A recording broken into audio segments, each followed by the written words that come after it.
कादंबरी रुजवण भाग 24. लेखन आणि सादरीकरण मंजिरी कारेकर. वैदेहीच्या घरून परतताना देवने परत विषय काढला. काय ग, 4 दिवस राहायला गेली होतीस ना? 1 दिवसातच कंटाळलीस? त्याने विचारलं. होय हो, सगळे आपापल्या कामात बिझी आहेत, मग मलाच कंटाळा आला तिथे, ती म्हणाली. म्हणून मी म्हणत असतो, तूही काहीतरी कर, कशाला अशीच बसून राहतेस? असंही उद्यापासून माझ्याबरोबर ऑफिसला चालायचंच आहे तुला, तो म्हणाला. मी काय म्हणत होते, आता मी माझ्या घरून लवकर आले ना, म्हणजे 5 दिवसातला 1 दिवस गेला, अजून 4 दिवस आहेत माझ्याकडे, मग त्यानंतर येते ना ऑफिसला. ती असं म्हणताच त्याने जरा रागाने पाहिलं. नाही पटलं का? जाऊ देत, पण मग दादाच्या लग्नाच्या वेळेस जाईन हा मी. 4 दिवस माझ्या घरी राहीन, त्याची हळद असेल, तिथेही पूजा 5 परतावन सगळं असणार आहे, तेव्हा जाईन, चालेल ना? तेव्हाचं तेव्हा पाहू, तो म्हणाला. बरं, आणखीन एक विचारायचं होतं.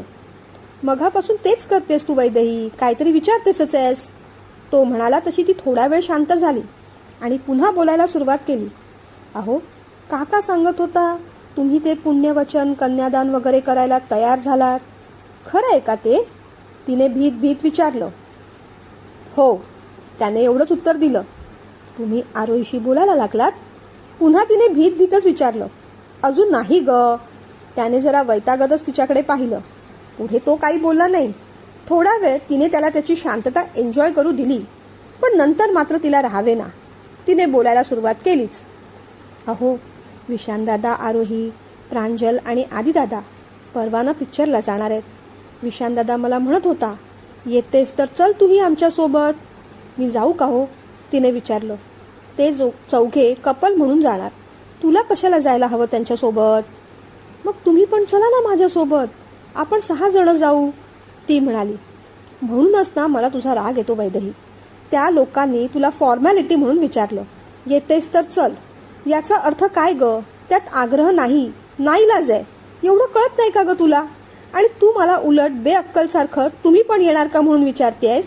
कुठेही जायची गरज नाही, तो चिडून म्हणाला. तिने पण मग त्याच्याकडे जरा रागानेच पाहिलं. आम्ही बेअक्कल? सगळी अक्कल तुम्हालाच दिली आहे ना. रागाच्या भरात ती सुद्धा भलतंच काहीतरी बोलून गेली. काय म्हणालीस आता? कुठे काय, ऐकलंय मी सगळं वैदेही. फार तोंड चालतं तुझं. तोंडा एवढी बुद्धी चालली असती तर बरं झालं असतं. हो ना, माझी सगळी बुद्धी काढून देवाने देवादेवलाच दिली आहे जणू. अगं, आज काय चाललंय तुझं वैदेही? काहीही बोलत चालली आहेस तू. मला सांग, आता काय म्हणालीस तू? सगळं परत एकदा बोल, परत एकदा माझे कान तृप्त होऊ देत ऐकून, तो म्हणाला. अहो कुठे काय, पण मलाही राग येतो तुमचा. किती कठोर आणि कडवट बोलता तुम्ही. गप्प बस, सारखं सारखं तेच ते सांगू नकोस मला. तू मूर्खासारखं बोलतेस म्हणून मला तसं बोलावं लागतं, तो चिडला. किती हो ओरडता तुम्ही, असं वाटतं कानाचे पडदे फाटून जातील एकदाचे माझे. फारच चिडता तुम्ही. जरा म्हणून तुमच्या बोलण्यात गोडवा नाही. ते आदिदादा पहा, प्रांजलशी किती छान आणि गोड बोलतात, कधी म्हणून ओरडत नाहीत तिला. आणि तुम्ही मात्र सारखं सारखं ओरडता मला. मला ओरडल्याशिवाय बोलणं पूर्णच होत नाही तुमचं. नाराज होत ती म्हणाली. ती वागत नसेल तसं. आणि हे बघ, नवीन नवीन सगळं असंच गोड गोड असतं. मी नाही का पहिल्यांदा तुझ्याशी चांगलंच बोलायचो, पण तू ऐकतेस कधी माझं? आणि तुला वाटत असेल आधी फार भला माणूस आहे, पण तो सुद्धा काही कमी नाही. त्याला कधीतरीच राग येतो, पण तो आला की मग डायरेक्ट काहीतरी मोठी वस्तूच फोडून टाकतो तो. आणि हे बघ, दुरून डोंगर साजरेच दिसतात. आपल्याला काय माहीत, तो तिला ओरडतही असेल, ती त्याच्यावर चिडतही असेल, त्या दोघांचं भांडण होतही असेल.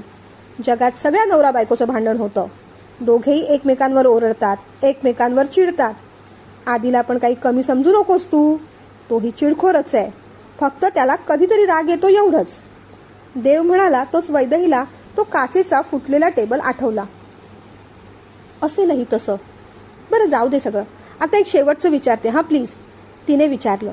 त्याने काही लक्ष दिलं नाही. तिने स्वतःहूनच बोलायला सुरुवात केली. आता बघा हा, सगळं छान चाललंय. घरी प्रांजल आली आहे, आरोहीचं लग्न ठरलंय, तुम्ही सुद्धा तुमचा राग थोडा थोडा सोडून दिलाय. मग आपण सगळ्यांसाठी जाताना आईस्क्रीम घेऊन जाऊया का हो? झालं तुझं पुन्हा सुरू वैदेही. हे असलं सगळं खाणं खायला तुला फक्त निमित्त हवं असतं ग. अहो मग काय झालं, किती दिवसांनी मागतेय ना, जाऊया ना सगळ्यांसाठी आईस्क्रीम घेऊन, सगळ्यांना बरं वाटेल, ती म्हणाली. त्याने मग जाता जाता आईस्क्रीम पार्लरच्या इकडे गाडी थांबवली. जा, काय घ्यायचं ते घेऊन ये पटकन, तो म्हणाला. तिने वेगवेगळ्या फ्लेवरचे 5 फॅमिली पॅक घेतले.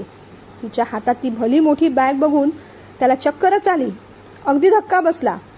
अगं हे काय वैदही, तुझ्या लग्नाचं रिसेप्शन आहे की काय ग, तो म्हणाला. अहो चला लवकर, नाहीतर हे आईस्क्रीम तुमच्या रागाने इथेच वितळेल, चला चला लवकर, ती म्हणाली. शिवशंभो, कसं होणार रे, असं म्हणत त्याने मग गाडी स्टार्ट केली.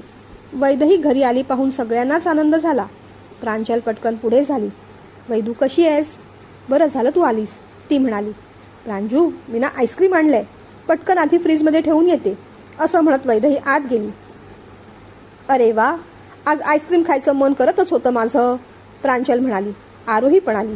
वैदहीला पाहून तिलाही आनंद झाला. तिने तिला मिठी मारली. आईसाहेब आल्या. आदिराज तर बाहेरच बसला होता.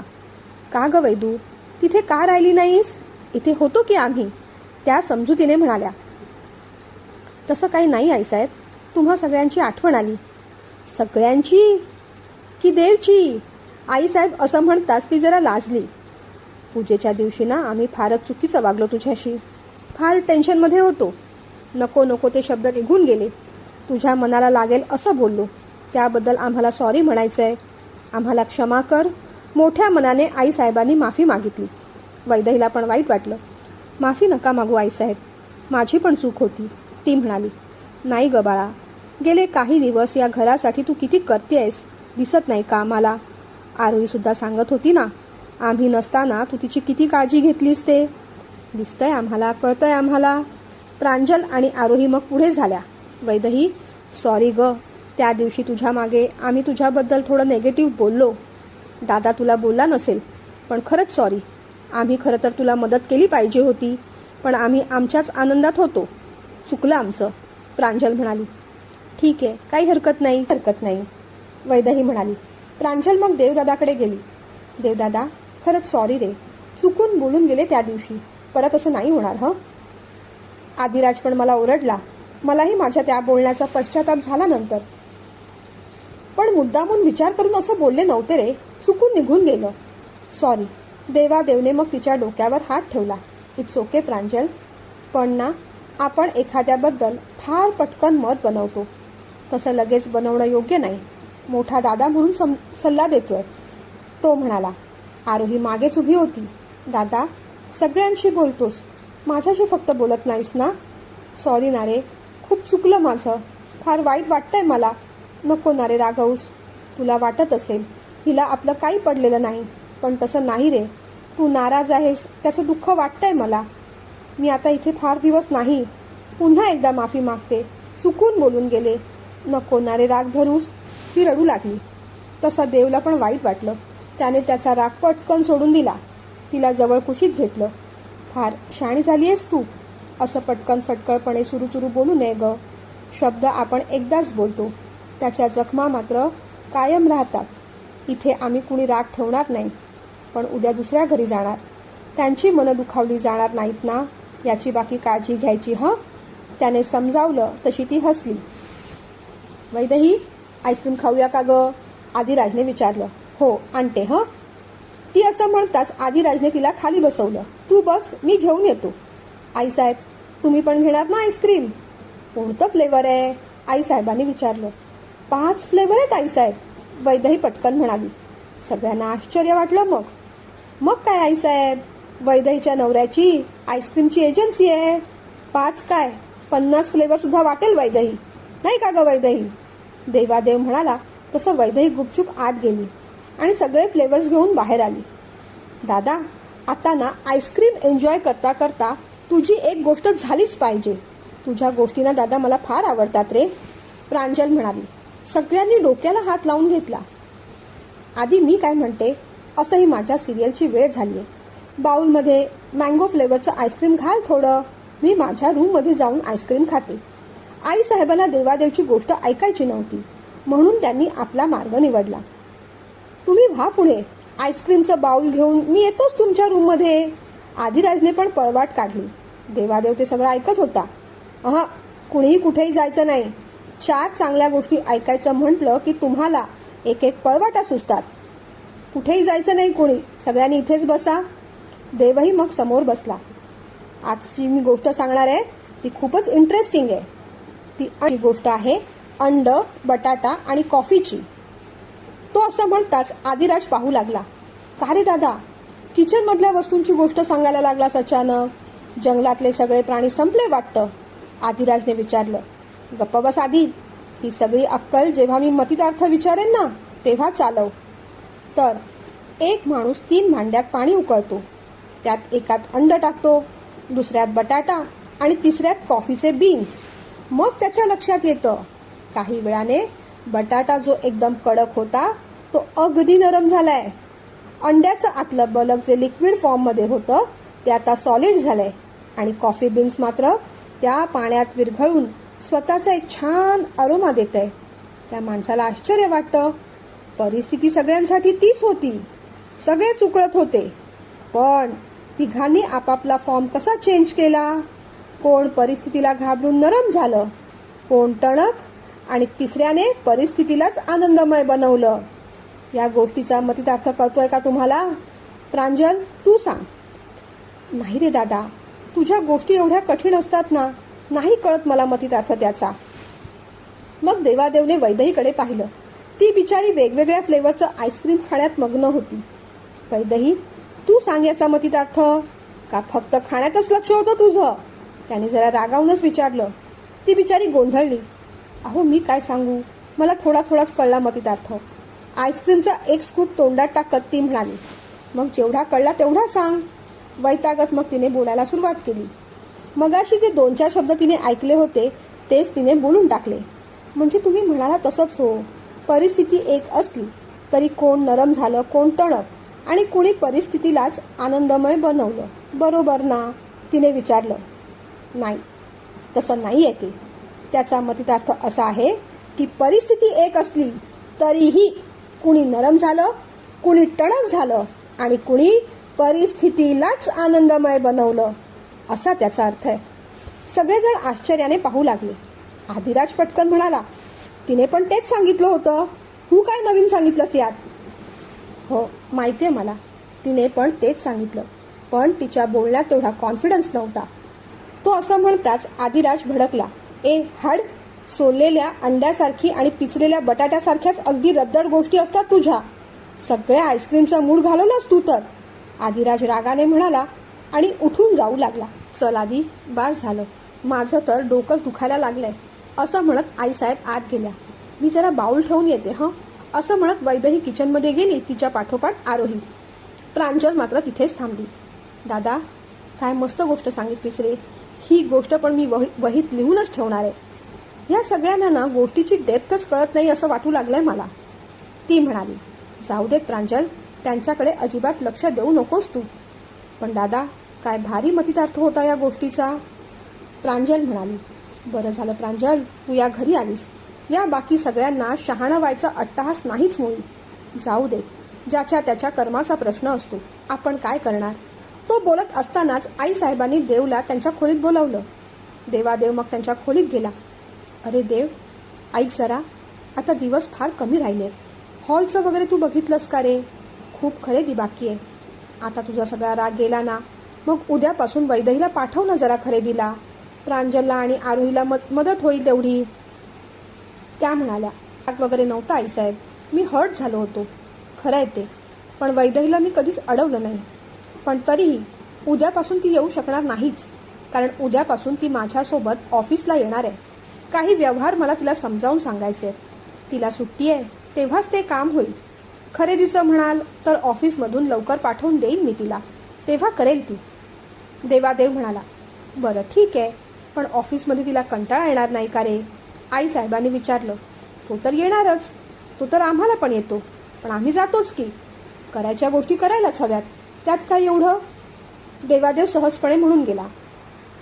रात्री देवादेवने वैदेहीला पुन्हा आठवण करून दिली. ब्रेकफास्ट, जेवणाचं जे काही असेल ते सकाळीच बघून ठेवायचं. उद्या ऑफिसला यायचं, माहिती आहे ना? त्याने विचारलं. अहो परवापासून येऊ का? उद्याचा दिवस तयारी करून ठेवते जरा, ती म्हणाली. कामाची पुन्हा टाळाटाळ नको वैदही. आता प्रेमाने सांगतोय तेव्हा शहाणी हो, नाहीतर पुन्हा म्हणशील तुम्ही फार कठोर आणि कडवट बोलता हो. आता जावंच लागणार हे वैदहीला कळून चुकलं. दुसऱ्या दिवशी नाश्त्याला काय करायचं, जेवणाला काय करायचं ते तिने रामू काकांना समजावून सांगितलं. खरं तर तिला प्रांजलला पण ते सगळं समजवायचं होतं, पण प्रांजल आणि आरोही शॉपिंग पार्लर यामध्येच बिझी होत्या. प्रांजलने तिचं काम ऑनलाईन घेतलं होतं, त्यामुळे ती काम घरूनच करणार होती. आरोहीचा क्लास संध्याकाळी, त्यामुळे दिवसभर ती तशी फ्री होती. पण आता वैदही मात्र देवादेवमुळे अगदी बिझी झाली होती. दुसऱ्या दिवशी वैदही लवकर उठली, ब्रेकफास्ट जेवणाचं सगळं आवरून ठेवलं, देवाला नमस्कार केला, आईसाहेबांना नमस्कार केला आणि मग देवादेव बरोबर ती ऑफिसला जाण्यासाठी बाहेर पडली. त्यातल्या त्यात एक छान गोष्ट अशी होती की ऑफिसमध्ये काका होता. त्याच्याशी भरपूर गप्पा मारता येणार होत्या. घरी काय चाललंय, काय काय खरेदी झाली आहे, या सगळ्या गोष्टी आता कळणार होत्या. देवादेवने गाडी बाहेर थांबवली. आदिराज उतरून त्याच्या केबिनमध्ये निघून गेला. वैदही देवादेव बरोबर त्याच्या केबिनमध्ये आली. सगळ्या स्टाफने गुड मॉर्निंग केलं. देवादेवने पण गुड मॉर्निंग केलं, पण चेहऱ्यावर अजिबात हसू नाही. तिने मात्र सगळ्या स्टाफला छान हसून गुड मॉर्निंग म्हटलं. स्टाफ सुद्धा तिच्याकडे पाहून छान हसला. देवादेवने मग डाव्या बाजूचं केबिन दाखवलं. हे मिलिंदाचं केबिन, याच्या बाजूचं आधीचं, आणि ते समोर आहे ना ते माझं. तिने काकाच्या केबिनमध्ये वाकून पाहिलं. काका अजून आला नव्हता. ये आत ये. देवादेव तिला आपल्या केबिनमध्ये घेऊन आला. बस इथे समोर. त्याने मग रिसेप्शनवर 2 कॉफी पाठवा असं सांगितलं. अहो, सकाळी फक्त कॉफीच घेता तुम्ही, सोबत वडापाव सँडविच असं काहीतरी मागवायचं ना. ती बिचारी पटकन बोलून गेली. त्याने जरा रागानेच पाहिलं. मग तिला आपली चूक लक्षात आली. सॉरी, ऑफिस आहे नाही का, शिवाय जंक फूड पण, ते कसं चालेल. त्याने मग काही बँकेचे चेकबुक्स काढले, बॅगेतून काहीतरी फॉर्म्स पॉलिसी काढल्या, एक डायरी काढली. एवढा मोठा अभ्यासक्रम पाहून वैदहीला चक्कर येऊ लागली होती.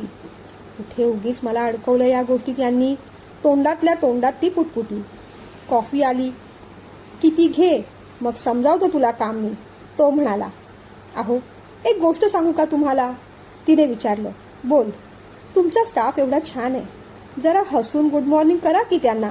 तुमचा चेहरा बघूनच घाबरत असतील ते. सकाळी हसलं ना तर अख्खा दिवस प्रसन्न जातो. करून बघा कधीतरी. त्यांचाही दिवस छान जाईल आणि तुमचाही. काम तर करायचंच असतं हो, टेन्शनमध्ये करण्यापेक्षा आनंदात करावं नाही का, ती म्हणाली. तो क्षणभर तिच्याकडे पाहत राहिला. तेवढ्यात पिऊन काका 2 कॉफी घेऊन आले. त्यांनी एक कॉफी देवादेवच्या समोर ठेवली, एक वैदही समोर. गुड मॉर्निंग सर, असं म्हणत ते वळले. तेवढ्यात देवादेव पण म्हणाला, गुड मॉर्निंग काका. पिऊन काकाने जरा आश्चर्यानेच त्याच्याकडे पाहिलं. कितीतरी दिवसांनी देवादेवच्या चेहऱ्यावर इतकी मोठी आणि छान स्माईल होती. त्यांनी सुद्धा पुन्हा एकदा गुड मॉर्निंग म्हटलं. देवादेवला पण छान वाटलं आणि पिऊन काकांनाही. ते बाहेर गेल्यानंतर मात्र त्याने वैदहीला थँक्यू म्हटलं. थँक्यू, कधी कधी शहाण्यासारखं बोलतेस तू. ती ऑफिसला आली कळताच मिलिंदा त्यांच्या केबिनमध्ये जायच्या आधी देवादेवच्या केबिनमध्येच आले. अरे फुलपाखरू, आज ऑफिसला आलीस तू? कसं वाटलं आमचं ऑफिस तुला?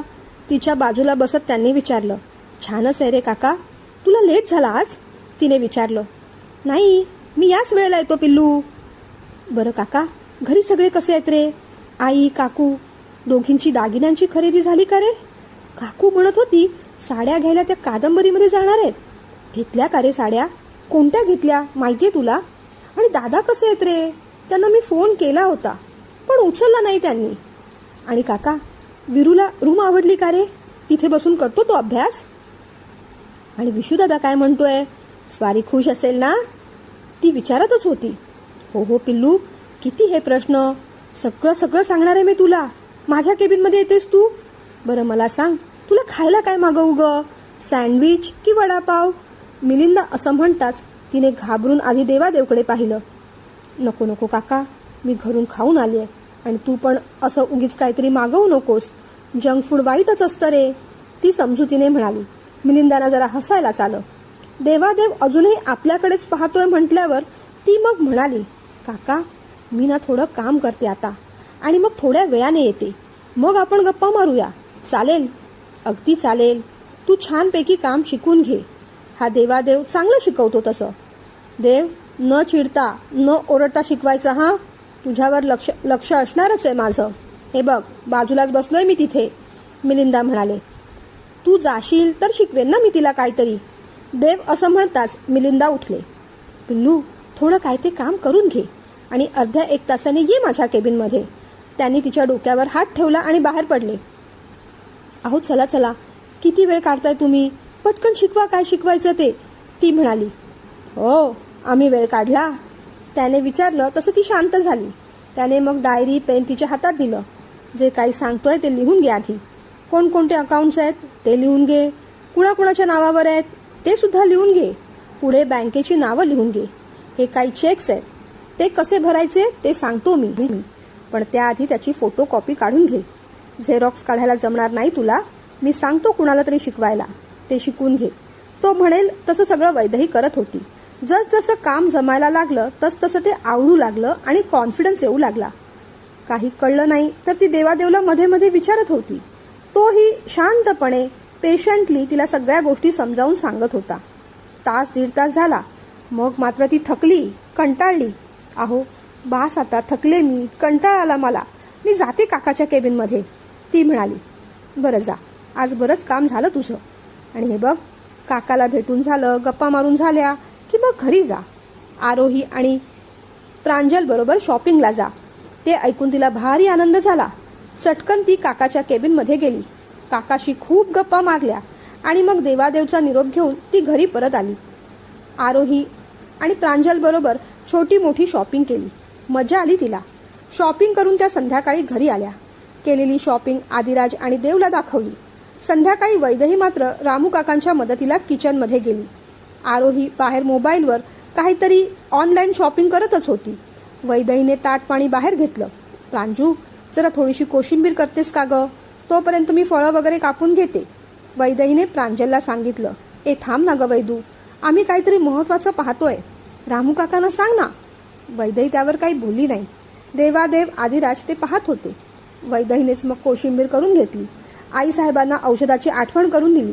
त्यांना जेवायला बाहेर बोलावलं आणि मग सगळे जेवायला बसले. वैदहीने सगळ्यांना जेवण वाढलं. तरीही या दोघींचं मोबाईलमध्ये काहीतरी चालूच होतं. मध्ये मध्ये जेवत होत्या, मध्ये मध्ये काहीतरी वस्तू पाहत होत्या. प्रांजल जरा आमटी दे ग, आईसाहेब म्हणाल्या. हो असं म्हणून तिने आमटीच्या ऐवजी भाजी पास केली. आमटी दे ग, भाजी नको, त्या म्हणाल्या. ओ सॉरी हा. मग तिने आमटीचं पातेलं पुढे केलं.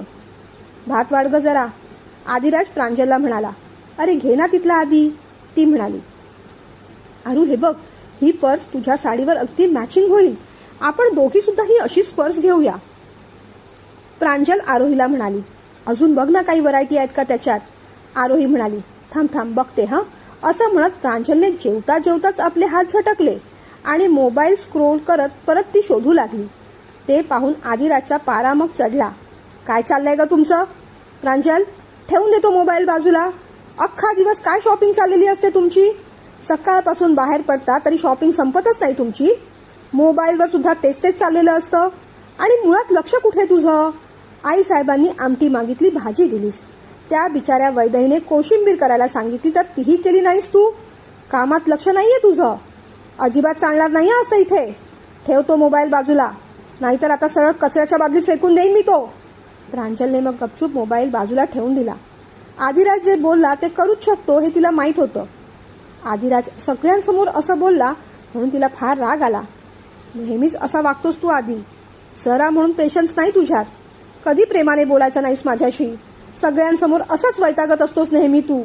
देवदादा बघ वैदेशी किती प्रेमाने बोलतो. पूजेच्या दिवशी ती रडली तर तिचे डोळे पुसले. त्याच्या जागी जर तू असतास तर अजून रडवलं असतंस मला, प्रांजल सुद्धा रागाने म्हणाली. गप्प बस, सतत भांडत असतेस माझ्याशी. वैदही समंजस आहे, ती दादाला असं उलटून बोलत नाही तुझ्यासारखी, जबाबदारीने सगळी कामं करते, आदिराज म्हणाला. वैदही आता त्या दोघांकडे आश्चर्याने पाहू लागली. आदिदादाला तिने एवढं भडकलेलं पहिल्यांदाच पाहिलं होतं. तिला तिच्यामध्ये आणि देवादेवमध्ये झालेलं बोलणं आठवलं. आश्चर्याने ती त्या दोघांकडे पाहत होती. देव मात्र गालातल्या गालात हसत होता. शेवटी मग आईसाहेबांनीच मध्यस्थी केली. अरे अरे काय चाललंय रे, प्रांजल, घरी येऊन आठवडा पण झाला नाही, तुमची भांडणं सुरू झाली का ग? जरा शांतपणे बोलावं ग. आणि आधी तू तरी किती मोठ्याने ओरडलास तिच्यावर. असं सगळ्यांसमोर बायकोवर ओरडू नये रे, आईसाहेब म्हणाल्या. मग काय करायचं आईसाहेब, ऐकत नाही ती. आदिराज पण चिडला होता. प्रांजल, जेवताना मोबाईल वगैरे पाहू नये ग, आईसाहेबांनी समजावलं. सगळ्यांसमोर आदिराजने असा अपमान केला म्हणून प्रांजलला आता फारच वाईट वाटत होतं. ती जेवणावरूनच उठू लागली. जेवायचा मूड नाही माझा, नकोय मला जेवण, असं म्हणत ती उठू लागली. तेवढ्यात मग देवादेवने तिला थांबवलं. थांब थांब प्रांजल, अगं मूर्ख आहे तो. बायकोशी कसं प्रेमाने बोलावं कळत नाही त्याला. माझ्यासारखा प्रेमळ गोड बोलणारा नाही तो. त्याचं बोलणं अगदी कठोर आणि कडवट असतं. पण मी समजावून सांगेन त्याला. तूही तो मोबाईल ठेवून दे. त्याला मी ओरडणारच आहे, पण तूही जरा समजुतीने वाग ना.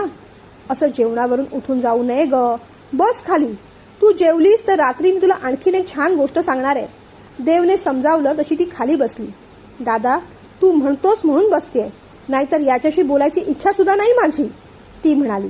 जा जा, मलाही नाही बोलायचंय तुझ्याशी. आदिराज पण चिडून म्हणाला. खरोखरच दुरून डोंगर साजरे असतात ते असंच काहीतरी. वैदेही आता आश्चर्यचकित झाली होती. टेन्शन मात्र आरोहीला येऊ लागलं. सगळ्या नवरा बायकोचं असंच असतं की काय? विशान सुद्धा त्याच्या घरच्यांसमोर आपल्यावर असाच चिडेल की काय? नाही नाही, तो तसा नाही. तो फार शांत आहे. नावातच शांत आहे त्याच्या, विशांत, असं म्हणून तिला खुदकन हसू आलं. काय ग आरू, तू कशाला हसतेयस? देवादेवने विचारलं तशी ती गोंधळली. काही नाही रे दादा, ही नवरा बायकोची भांडणं म्हणजे हसण्यासारखीच असतात नाही का? कोणत्याही स्वार्थाशिवाय जीवाचा आटापिटा करून भांडणारी दोन निस्वार्थी लोक म्हणजे नवरा बायको. ती असं म्हणताच सगळ्यांना जाम हसू आलं. रात्री देवादेवने पुन्हा एकदा वैदेहीला आठवण करून दिली. आता उगीच मोबाईल पाहत बसू नकोस, लवकर झोपून जा. उद्या सकाळी जरा लवकरच उठावं लागेल. पहिल्यांदा जिमला जायचंय, तिथून ऑफिसला. वैदेहीला खरं तर जायचं नव्हतं, पण ती तयार झाली. हे प्रेमाने सांगतायत तेव्हाच ऐकलेलं बरं. उगीच सकाळी आदिदादा प्रांजलवर सगळ्यांसमोर कसे भडकले, तसं आपल्यासोबत काही व्हायला नको. तिने मग मोबाईलवरची सिरियल बंद केली आणि गुपचूप झोपून गेली. दुसऱ्या दिवशी सकाळी ऑफिसमध्ये शिरता शिरता देव रिसेप्शनिस्टवर भडकला. प्रिया, कालपासून मिस्टर मल्होत्रांचा नंबर लावून दे असं सांगतोय मी, कळत नाही तुला? ती बिचारी घाबरली. सॉरी सर, काल नंबर लावला होता पण लागला नाही, पुन्हा प्रयत्न करते, असं म्हणून ती बिचारी नंबर डायल करू लागली. वैतागतच देव आतमध्ये आला. आज दिवस काही बरोबरच नव्हता. थोड्या वेळाने मिलिंदा आत आले. अरे देव, बँकेतून फोन होता. आपण तो त्रिवेदीला चेक दिला होता ना, तो बाउन्स झाला. त्यावर देव आणखीनच वैतागला. पवारांना आत बोलाव रे जरा. मिलिंदा बाहेर गेले. पवारांना आत पाठवून दिलं. ते बिचारे घाबरतच आत आले. चेक का बाउन्स झाला? लक्ष कुठे असतं तुमचं? पवारांनी खिशातला रुमाल काढला, घाम टिपून घेतला. तेवढ्यात देवादेवचा फोन वाजला. वैदेही ते सगळं पाहत होती. तिला पवारांची दया आली. काका, तुम्ही बसा, हे फोनवर बोलतायत, वेळ लागेल त्यांना. ती म्हणाली. नको नको, सरांसमोर कसं बसणार? अहो बसा काका, काही नाही होत, बसून बोला. तिने जबरदस्तीने त्यांना बसायला सांगितलं. ते घाबरले होते म्हणून त्यांना ग्लासमधून पाणी दिलं. देव ते सगळं पाहत होता. 4-5 मिनिटात फोनवर बोलून झाल्यानंतर मग त्याने पुन्हा मोर्चा पवारांकडे वळवला. अहो काय विचारतोय मी, का झालं असं? तसे पवार चटकन उठून उभे राहिले. साहेब, त्या दिवशी आपल्याकडचे चेक डिपॉझिट करायला विसरलो मी. घरी बायकोची तब्येत ठीक नाहीये, त्या टेन्शनमध्येच होतो. सॉरी साहेब, परत होणार नाही असं. पण आता झालं त्याचं काय? देवादेवने विचारलं. सॉरी, मी बँकेत बोलतो. कामात लक्ष हवं पवार. घरचं टेन्शन घरी ठेवून यायचं. या तुम्ही आता. पवार गेल्यानंतर देवादेवने मिलिंदांना फोन करून सांगितलं. मिलिंदा, पवारांच्या मिसेसची तब्येत ठीक नाही म्हणत होते. पैशाची जरूर लागेल त्यांना. पैसे लगेच ट्रान्सफर करून टाका. वैदेहीला आपल्या नवऱ्याचं कौतुक वाटलं. पुन्हा पुन्हा प्रेमात पडावे असेच आहेत आपले साहेब. ती आपल्याकडे पाहून हसतेय हे देवच्या लक्षात आलं. का ग, का हसतेस? त्याने विचारलं. अहो, मनात एवढा गोडवा आहे, तो कधीतरी ओठावर येऊ दे की. किती हो चिडता सगळ्यांवर. आम्ही घरी तर घाबरतो, तुमचा स्टाफ सुद्धा किती घाबरतो तुम्हाला. प्रेमाने बोलावं जरा, मग त्यांनाही ऑफिसला यायला आनंद होईल. तुमचं काम करायला बरं वाटेल. सगळीकडे पॉझिटिव्हिटी राहील. कामात चुका कमी होतील. चुका झाल्याच तर त्या सुधारवता येतील, नाही का हो? सतत काय हो कडू गोळ्या वाटत असता सगळ्यांना? बोला की गोड जरा. ती असं म्हणताच देव खुर्चीला मागे टेकला आणि छान गोड हसला. करतो, प्रयत्न करतो. खरं तर देव वैदेहीला काहीतरी शिकवण्यासाठी म्हणून ऑफिसला घेऊन आला होता, पण 2-4 चांगल्या गोष्टी वैदेहीच त्याला शिकवून गेली. नवरा बायकोचं नातं असंच असतं. एकमेकांना बदलायचं, सुधरवायचं आणि मग फन आणि फाईट करतच हातात हात घालून पुढे जायचं. त्या 10-15 दिवसात वैदेहीला बराच कॉन्फिडन्स आला. लोकांशी कसं बोलायचं, फोन कसे अटेंड करायचे, बँकेचे व्यवहार कसे सांभाळायचे, बऱ्याच गोष्टी शिकली ती. शिस्त पाळता पाळता सगळ्यांशी गोड कसं बोलायचं हे देव तिच्याकडून शिकला. त्या दिवशी ऑफिसमधून परत यायला तिला जरा उशीरच झाला. आज प्रांजल घरी नव्हती. ती ऑफिसला गेली होती. आरोही घरी होती. वैदेहीने आरोहीला विचारलं, आज प्रांजल ऑफिसला गेली का ग? हो, विशांतने तिला बोलावून घेतलं. त्यांचं काहीतरी महत्वाचं प्रोजेक्ट चाललंय. संध्याकाळी आम्ही पिक्चरला जाणार आहोत ना, ते दोघे डायरेक्ट तिथेच येणार. मी आणि आदिदादा इथून जाऊ. तुला देवदादा पाठवणार नाही, नाहीतर तू पण आली असतीस आमच्यासोबत, आरोही म्हणाली. वैदेही त्यावर काही बोलली नाही, पण मनात विचार आला, बाकी हे सगळेजण मजा करतात. आपल्या यांना जराही कशात इंटरेस्ट नाही. मलाही जाऊ देत नाही. संध्याकाळी देव आणि आदिराज एकत्रच घरी आले. चल अरू, आपल्याला उशीर होतोय. ते दोघे तिथे वाट पाहत असतील आपली. आपण बाईकवरच जाऊया. पार्किंगचा फार इश्यू असतो तिथे. अर्थातच दादा, विशू सुद्धा तर बाईकवरच येणार आहे. तिथून पुढे हॉटेलमध्ये जाऊया. आदिराजने मग बाईक काढली. आरोही त्याच्या मागे बसली आणि ते दोघे निघून गेले. वैदेही त्यांना बाहेर बाय करायला गेली. तिला बाय करून ते निघून गेले. वैदेहीच्या मनात विचार आला, हे चौघं तर बाईकवर जाणार, मग आपण यांच्याबरोबर कसं गेलो असतो? खरंच आहे, या कुणाच्याही बोलण्यात आग्रह नव्हता. बोलवावं लागतंय म्हणून नाईलाजच होता. हे बरोबर म्हणाले होते. जाताना कुणी तसं आपल्याला खास विचारलं सुद्धा नाही. उगीच उपऱ्यासारखं आपण तरी कशाला जायचं त्यांच्यासोबत? नाही गेलो तेच बरं झालं. वैदेही अजून तिथेच थांबली आहे पाहून देवादेवने हाक मारली. गेले ना ते? बाय करून झालं ना? आत ये की मग. ती मग आत येऊन बसली. आईसाहेबांना औषध देऊन झालं? त्याने विचारलं. गोळ्या काढून ठेवल्यात त्यांच्या, 7 वाजता घेणार आहेत त्या. जेवणाचं काय करणार आहेस? त्याने विचारलं. करते आता. रामू काकांना लवकर जायचं होतं. आईसाहेबांना खिचडी हवी आहे. तुम्हाला मेथीची भाजी आणि भाकरी करते. चालेल तुम्हाला? असं म्हणत ती उठली. आईसाहेबांपुरती खिचडी टाक, आपण बाहेर जाऊया. तो असं म्हणताच ती जरा आश्चर्याने त्याच्याकडे पाहू लागली. मी सांगतो आईसाहेबांना आम्ही बाहेर चाललोय म्हणून. जा लवकर. कुठे जाऊया? तिने विचारलं. बाहेर तर पडूया, मग पाहू. तो म्हणाला. चालेल. अहो, जीन्स आणि गोव्याला घेतलेलं ते नवीन टॉप घालू का हो मी? तिने विचारलं. घाल ना.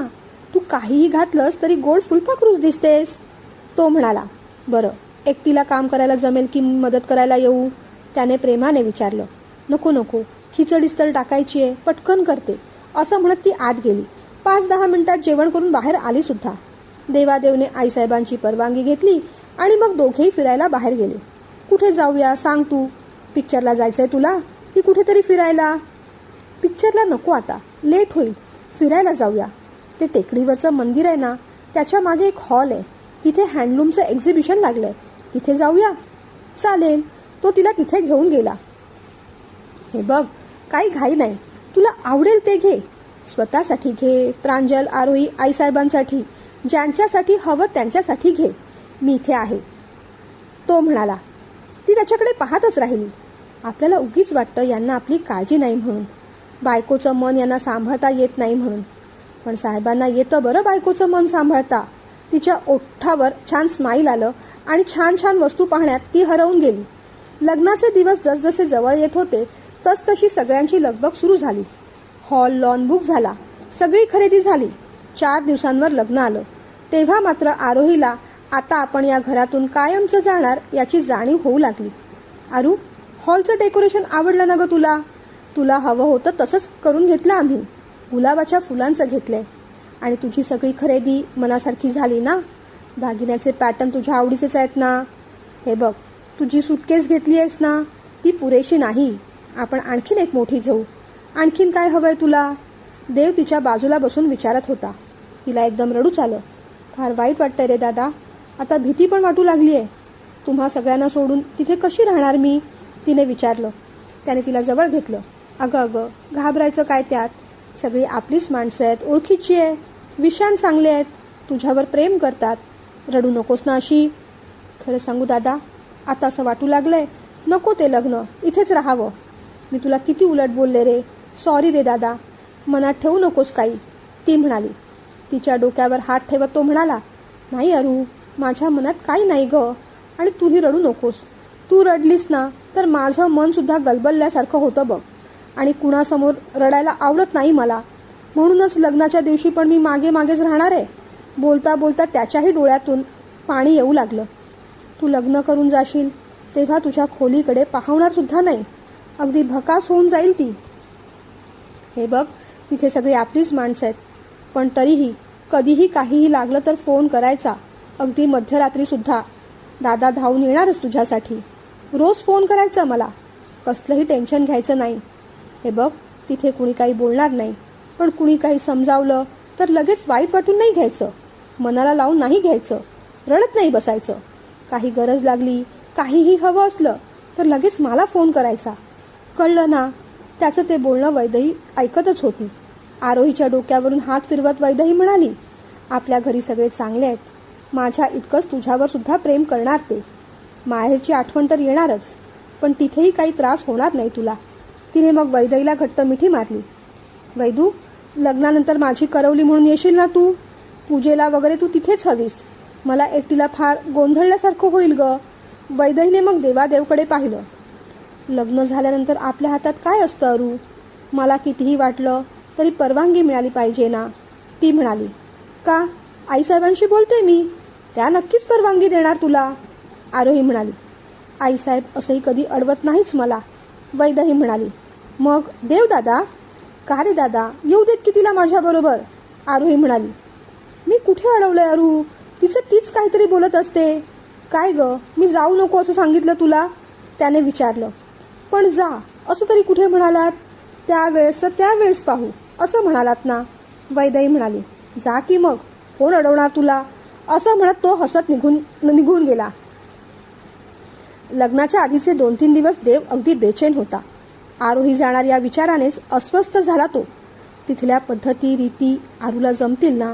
लवकर उठायची सवय नाही तिला. काय करेल तिथे जाऊन. तिथे कोणी तिला काही बोलायला नको. एकतर पटकन काहीतरी फटकळपणे बोलून जातेही. आईसाहेब समजावत असतात तिला, पण रागावर कंट्रोल नाही तिचा. उद्या तिथे कुणी काही बोललं तर मुळू रडत बसेल. विशान तिला काही बोलणार नाही ना, ओरडणार नाही ना. तो तिच्यावर चिडायला नकोय मला. या सगळ्या गोष्टी एकदा विशानशी मी बोलायला हव्या का. तसं आरोहीचा स्वभाव माहिती आहे त्याला, पण तरीही तिला त्रास झालेला आम्हाला चालणार नाही. सहन तर त्याहून होणार नाही. त्या दिवशी ऑफिसमध्ये आल्याच तो मिलिंदांच्या केबिनमध्ये गेला. अरे देव, ये बस. काय म्हणतोयस, मिलिंदाने विचारलं. अरे सहजच आलो मिलिंदा. लग्नाची तयारी कशी चालली आहे तुमच्याकडे, देवने विचारलं. छान चालली आहे. पण हे विचारायला एवढं सकाळी तू आलास इथे, मिलिंदाने जरा आश्चर्यानेच विचारलं. अरे नाही रे, असा चालू. देवच्या चेहऱ्यावर त्याचं टेन्शन साफ दिसत होतं. काय रे देव, काय झालं. तुझ्या चेहऱ्यावर एवढं टेन्शन का दिसतंय, मिलिंदाने विचारलं. छे रे, मला कसलं टेन्शन. पण मला सांग रे मिलिंदा, तुमच्या घरी बाकी वातावरण कसं आहे रे. म्हणजे दादा, वीणा काकू चांगलेच आहेत. मिनल काकू पण छान आहे. तुला तर मी ओळखतोच. पण विशांचा स्वभाव कसा आहे. नाही, तसा तो शांतच वाटतो मला, पण त्याच्याशी फार बोलणं झालेलं नाही माझं. असं म्हणताच मिलिंदांना जरा हसू आलं. आपल्याला जशी वैदेहीची काळजी वाटत होती, अगदी तशीच आता देवला आरोहीची वाटू लागली आहे हे त्यांना बरोबर समजलं. पण आता त्यांना ही संधी गमवायची नव्हती. एकेकाळी मला किती टेन्शन दिलं होतंस तू देव. आता तुझी सगळी परतफेड करतो बघ कशी. मिलिंदा मग गंभीर होत म्हणाले. का रे, असं का विचारतोयस तू. मुद्दामूनच काही कळलं नाही अशा आविर्भावात मिलिंदाने विचारलं. अरे असं काही नाही, सहज विचारलं. आता संबंध जोडायचे आहेत, एकमेकांचा स्वभाव माहीत नको का. देव सुद्धा आडूनच बोलत होता. हां, तेही बरोबर आहे. खरं सांगू का देव, त्याचा स्वभाव ना अगदी तुझ्यासारखा आहे. चिडका, रागीट, डॉमिनंट, पटकन भडकतो. हां, पण तेवढा लवकर शांतही होतो तो. मिलिंदा म्हणाले तसं देवला टेन्शन आलं. असं? बापरे, मग कठीणच आहे. तो स्वतःशीच पुटपुटला. काय रे, काही म्हणालास का? छे छे, मी कुठे काय म्हणालो. पण मग घरात सगळ्यांवर चिडतो तो? देवने विचारलं. सगळ्यांवर असं नाही, दादा वहिनीवर चिडत नाही कधी. माझ्यावर आणि मिनलवर चिडतो. वैदेहीवर मात्र भयंकर चिडायचा हा. आणि अभ्यास केला नाही तर विराजला मात्र धपाटेच घालतो. ऐकून आता देवचं टेन्शन अधिक वाढू लागलं. हो, पण का चिडत असावा तो एवढं? देवने विचारलं. त्याचं ऐकलं नाही, त्याच्या मनासारखं झालं नाही, कुणी उलट बोललं तर लगेच राग येतो त्याला, मिलिंदा म्हणाले. हो, पण जनरली आपल्या बायकोवर वगैरे कुणी चिडत नाही, नाही का रे मिलिंदा? म्हणजे बायकोवर चिडू नयेच खरं तर, देवने विचारलं. हो, तुझं तर नाही माहीत बाबा, आम्ही तर चिडतो आमच्या बायकांवर. ते ऐकून देवच्या कपाळावरची आणखीन एक आठी वाढली. अरे, पण आरोहीवर चिडला तर तिला वाईट वाटेल ना फार. पटकन रडू पण येईल. कसं ॲडजस्ट करेल मग ती तुमच्या घरात? पटकन देव बोलून गेला. अरे, करतात रे मुली ॲडजस्ट. सासरी जाऊन सगळं सहन करावंच लागतं. नवऱ्याचं बोलणं, सासूचं चिडणं, होते सवय मुलींना. आता वैदेही नाही का झाली ॲडजस्ट तुमच्याकडे? मिलिंदा तसं म्हणाले तसा तो भडकला. अरे, आरोही लहान आहे, अशी पटकन लगेच कशी ॲडजस्ट होईल तुमच्याकडे? तिला पण थोडा वेळ लागेल ना. 23-24 वर्षांची सवय लगेच दुसऱ्या दिवसापासून कशी जाईल? थोडं सासरच्यानी समजून घ्यायला नको का? मुख्य म्हणजे नवऱ्याने, देवादेव बोलत होता. मिलिंदा शांतपणे ऐकत होते. अरे पण देव, सासरी एवढं कोण लाड करतं रे? शिस्तीतच वागावं लागतं. एक वेळ बाकी सगळे सहन करतीलही, पण नवरा तो नाही करायचा. आपल्या बायकोला शिस्त असायलाच हवी, ती शिस्तीत वागायलाच हवी, असंच नवऱ्याला वाटत असतं ना. देवचेच डायलॉग आता त्याला परत ऐकायला मिळत होते. मिलिंदा, मी विशांशी बोलू का रे या विषयावर? देवने काळजीने विचारलं. तू काय बोलणार? नवरा बायकोच्या गोष्टीमध्ये उगीच एक्स्ट्रा इंटरफिअरन्स करू नये इतरांनी, असं आपलं मला वाटतं. ते ऐकून देवला त्यांचा जाम राग आला. मिलिंदा, असं काय रे म्हणतोस? मला आरोहीची काळजी वाटते ना. अजून लहान आहे ती. तिच्या अंगावर तसं काम पडलेलं नाही. घरी सगळं आयतं हातात मिळतं. आईसाहेब समजावत असतात तिला, पण अजून तरीही ती बालिशच आहे. सकाळी फार लवकर उठायची सवय नाही तिला. अंगावर जबाबदाऱ्या नाहीत. पटकन राग येतो. कुणाला काहीतरी फटकळपणे बोलून जाते. पण मनाने चांगली आहे रे ती. तिला थोडं समजून घ्या ना तुम्ही पण. विशांतला पण सांग. लग्न झाल्यावर आपला राग कंट्रोल करायचा असतो. बायकोवर असं चिडायचं ओरडायचं नसतं रे. देव आता हायपर आणि इमोशनल होऊन बोलत होता. आता तो जास्तच अस्वस्थ झालाय पाहून मग मिलिंदा उठले. हो हो हो देव, किती काळजी, गंमत केली तुझी. आम्हाला कळतंय, आरोही सुद्धा फार मोठी नाही. वहिनी आणि मिनल वैदेहीसारखंच प्रेम करणार तिच्यावर. अजिबात काळजी करू नकोस रे. विशांत अतिशय शांत, समजूतदार, प्रेमळ आणि केअरिंग मुलगा आहे. अजिबात आरोहीला कसलाही त्रास होणार नाही तिथे. आता संसार म्हटला की यायच्या त्या जबाबदाऱ्या येणारच. त्या दोघांवरही येतात. पण आम्ही सगळेच त्या दोघांना सक्षम करण्यासाठी मदतच करू. आरोहीला कधीही रडू देणार नाही. सांभाळून घेणार तिला. अरे बाबा, तुझ्या फुलराणीला फुलासारखं जपू आम्ही. आहे ना विश्वास? मिलिंदा असं म्हणताच देवला मग थोडं रडू आलं. मिलिंदाने त्याचे खांदे थोपटले. देव, काळजी नको करूस. जेव्हा वाटेल तेव्हा भेटायला येत जा आणि वाटेल तेव्हा तिला घरी घेऊन जा. मग तर झालं. डोळे पुस आता. तेव्हा कुठे देव शांत झाला. त्या क्षणी देवला मिलिंदांची वैदेहीच्या बाबतीत असलेली तगमग जाणवली. मिलिंदाच्या केबिनमधून बाहेर पडताना मनात एक विचार येऊन गेला. सासरी आलेल्या बायकोचा नवरा होणं फार सोपं असतं, पण सासरी जाणाऱ्या बहिणीचा भाऊ होणं तेवढंच कठीण. वैदेहीशी कधी कधी फारच कडवटपणेच बोलतो आपण, पण आरोहीशी मात्र तसं तिच्या सासरी कुणी, अगदी तिच्या नवऱ्यानेही बोलू नये असं वाटतंय आता आपल्याला. काही गोष्टी स्वतःवर आल्यावरच जाणवू लागतात. वैदेहीला तिच्या भावाच्या हळदीसाठी तिथे जायचंय. इथे आरूची सुद्धा हळद असणार. इथे सुद्धा वैदेहीचं थांबणं आवश्यक आहे. वैदेही आरोहीच्या हळदीच्या वेळेस तिथे गेलेली आईसाहेबांना पण आवडणार नाही. या सगळ्यावर काय मार्ग काढायचा? आता वैदेहीचं मन पण जपायला हवं. हे सगळे क्षण तिच्याही आयुष्यात पुन्हा येणार नाहीत. मग देवने एक छान आयडिया काढली. आरोही आणि विशांची हळद वेगवेगळ्या ठिकाणी न होता आमच्या बंगल्यावर एकत्रच होईल असं ठरवलं. त्यानंतर दुसऱ्या दिवशी लग्न आणि दुसऱ्या दिवशी पूजा. लग्न झाल्यानंतर मात्र वैदेही आरोही बरोबर तिच्या माहेरी राहायला जाईल. त्याने जेवताना सगळ्यांना सांगून टाकलं. वैदेहीला आणि आरोहीला आनंद झाला, पण प्रांजल मात्र जरा नाराज झाली. त्या चौघांच्या गप्पा चालू असतानाच तिने विषय काढला. अरे देवदादा, वैदेही लग्नानंतर 4 दिवस तिथेच राहिली तर मला प्रॉब्लेम होतील, कारण आरोही विशांची पूजा झाल्यानंतर त्याच दिवशी लगेचच मला बाबांच्या घरी जायचंय. ॲक्च्युली काय आहे ना, लगेच 2 दिवसांनी त्यांचा वाढदिवस आहे. माझे सगळे कझिन्स त्या निमित्ताने फॉरेनहून येणार आहेत. आमचं गेट टुगेदर आहे रे. तेव्हा वैदेही, मला काय वाटतं, पूजा झाली की त्याच दिवशी तू घरी ये, कारण आपल्या घरी बरीच नातेवाईक पाहुणे मंडळी असणार. हळदीपासून पूजेपर्यंत मी सांभाळेन, पण नंतर तुला इथे यावं लागेल हां, प्रांजल म्हणाली. अगं असं काय प्रांजल, पुढे 2 दिवसांचाच तर प्रश्न आहे. आमच्या घरी पण नातेवाईक येणार आहेत. माझे मामा आत्या सगळे येणार आहेत. पूजेच्या दिवशी मी निघून आले तर त्यांच्याशी भेटणं होणार नाही ग. यावेळेस तू काहीतरी ॲडजस्ट कर, वैदेही म्हणाली.